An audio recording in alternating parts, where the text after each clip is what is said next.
వాళ్ళ మీదే ఆధారపడతాం. అది ఎందుకు స్వామి నాకు అర్థం కాదు. వాళ్ళు ఉమ్ముతారని తెలుసు, వాళ్ళ దాంట్లో నాకుతారని తెలుసు, ఆ ప్లేట్లని ప్రతి ఒక్కటి తెలుసు అందరికీ, ఎవరికి తెలియదని తెలియదు. కానీ మనం వాళ్ళ దాంట్లోనే ఎక్కువ పర్చేజ్ చేస్తుంటాము. అది ఎందుకు స్వామి?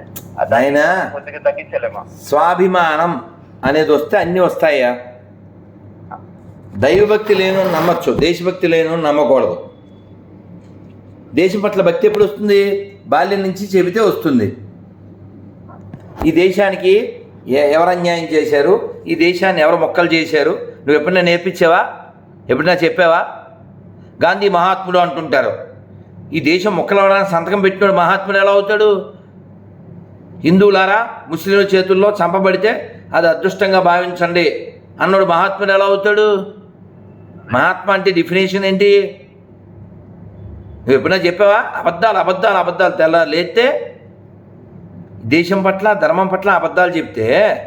ఇప్పుడు ప్రపంచంలో ఎక్కడైనా విగ్రహారాధకుల వలన లాభం తప్ప నష్టం లేదు. విగ్రహారాధన వ్యతిరేకించే వాళ్ళు ప్రపంచాన్ని ఆల్రెడీ చాలా నాశనం చేశారు. కానీ నువ్వేమో అబద్ధాలు చెప్తావు.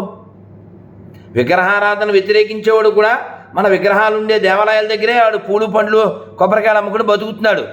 అంటే వాళ్ళ దేవుళ్ళు చవట్లో వాడికి కూడు కూడా పెట్టలేరు అనేది ప్రూవ్ అయింది. నువ్వు మాట్లాడవు. ఎక్కడ కొనాలి, ఎక్కడ తినాలి, నీకు ఇంగితం లేదు, వాడికి ఎలా వస్తుంది? అన్ని చోట్ల తినకూడదు, అన్ని చోట్ల కొనకూడదు. చూసుకుని కొనండి, చూసుకుని తినండి. ఇక్కడ మేము జర్నలిజంలో మేము బాగా గమనించేది ఏమంటే స్వామి, ముస్లిమ్స్ కానీ క్రిస్టియన్స్ కానీ మన పిల్లల్ని అన్ని చిన్నప్పటి నుంచి నేను స్కూల్కి పోయే పిల్లలు అంటే like 8th class 7th class 6th class 4th class నుంచినే వాళ్ళ దేవుడు గొప్ప అనేది వాళ్ళకి తెలియకుండానే చెప్పిస్తున్నారు స్వామి. వాళ్ళకి తెలిసే చెప్తారు బాబు. మా పిల్లలు చెప్పకపోతే నేనేదో మత దీన్ని చెప్తున్నానని మా పిల్లలు అంటుంటారు స్వామి. అంటే అంటే అంటే ఇప్పుడు మీ పిల్లలకు కూడా చుట్టుపక్కల వాళ్ళ ప్రభావం ఉంటుందా ఉండదా?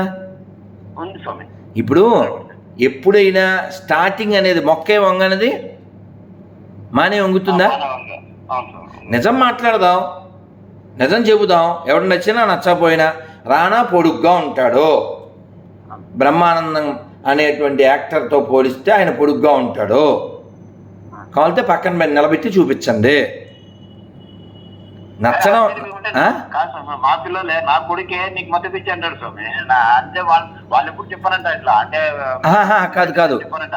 మీ అబ్బాయి వయసు ఎంత? 10 సంవత్సరాలు స్వామి. 12. ఇప్పుడు మంచి టైము. వాడిని కూర్చోబెట్టి చెప్పు ఒకటి. రెండోది వీలైతే వాడిని తాడిపత్రి బొగ్గరామలింగేశ్వర స్వామి గుడికి తీసుకెళ్ళు. అలాగే ఇంకా చాలా గుళ్ళు ఉన్నాయి. ఏ అయితే గుళ్ళు ముస్లింల చేతుల్లో బద్దలు కొట్టబడినాయో నెట్లో చూపించు, ప్లస్ ప్రత్యక్షంగా చూపించు. ఎవరు బద్దలు కొట్టారు? ఈ దేశంలో పాకిస్తాన్ అనేది ఒక భాగంగా ఉండేది. పాకిస్తాన్ అనే పేరే లేదు. ఎవరు పుట్టించారు? ఖురాన్ కూడా ఆడితో చదివించు, బైబిల్ చదివించు, రామాయణ భాగవతాల్లో కూడా చూపించు. మానవత్వానికి వ్యతిరేకంగా ఏ గ్రంథాలు ఉన్నాయి? మత పిచ్చి ఎవరికి ఉంది?